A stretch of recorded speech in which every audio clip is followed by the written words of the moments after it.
À perte de vue, un paysage de désolation. This is Marsh Harbor, Marsh Harbor. Ce petit port touristique, au nord-ouest des Bahamas, a été balayé par Dorian. Les gravats, emportés par des vents à plus de 250 km/h, tapissent le sol. Le petit archipel des Abaco est coupé du monde. Comme en témoigne ce pilote d'hélicoptère qui a survolé la zone. The airports are the water, so I mean, you can't land any fixed-wing aircraft.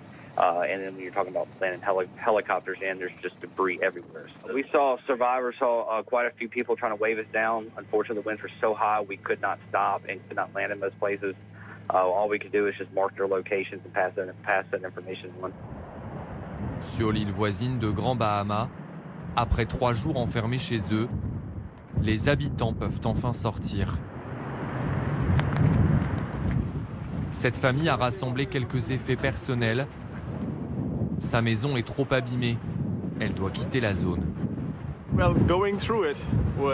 Vivre tout ça, c'était terrifiant. Je n'imaginais pas que cela prendrait cette ampleur.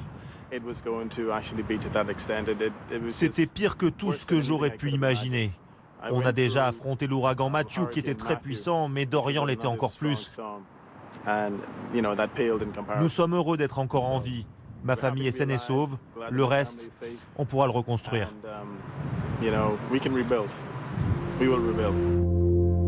Au total, selon un premier bilan, plus de 13 000 maisons ont été touchées par l'ouragan. Je suis très triste. Ici, on dirait que 90% des bâtiments se sont envolés. J'ai à peine compté une 50aine de toitures encore en place. Et j'ai entendu qu'il y aurait bien plus de morts que ce qui avait été annoncé.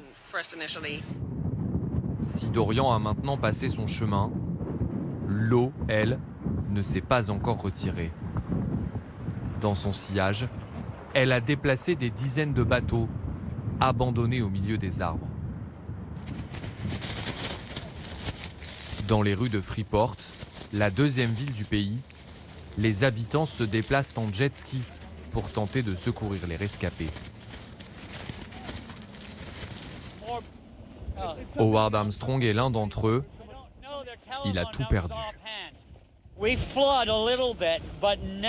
On avait déjà été inondés, mais jamais comme ça.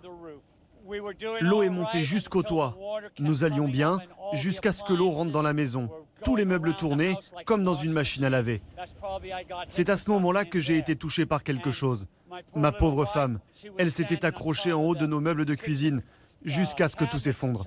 Je n'ai rien pu faire, elle s'est noyée devant moi.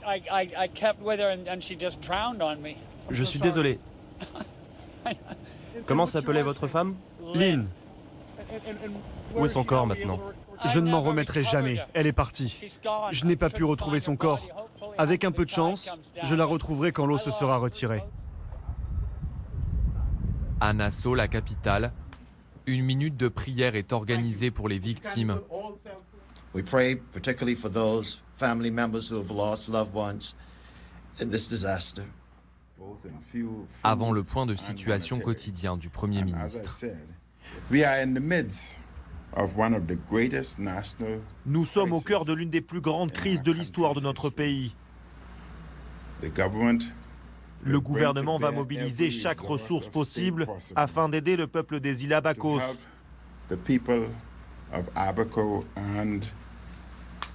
De Grand Bahama et de toute autre île si nécessaire. Dans le petit État insulaire, la solidarité commence à se coordonner.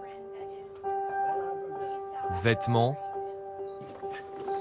kit de survie, stock d'eau potable, la Croix-Rouge locale prépare de quoi aider les sinistrés. Notre priorité maintenant, une fois qu'on y verra plus clair, ce sera d'envoyer des équipes sur le terrain, de débuter des opérations de secours sur place, être capable de venir en aide en urgence aux rescapés. De son côté, le voisin américain se mobilise aussi. En Floride, des collectes de nourriture sont organisées pour être expédiées au plus vite. Selon les Nations Unies, au moins 60 000 personnes ont maintenant besoin d'une aide alimentaire d'urgence aux Bahamas.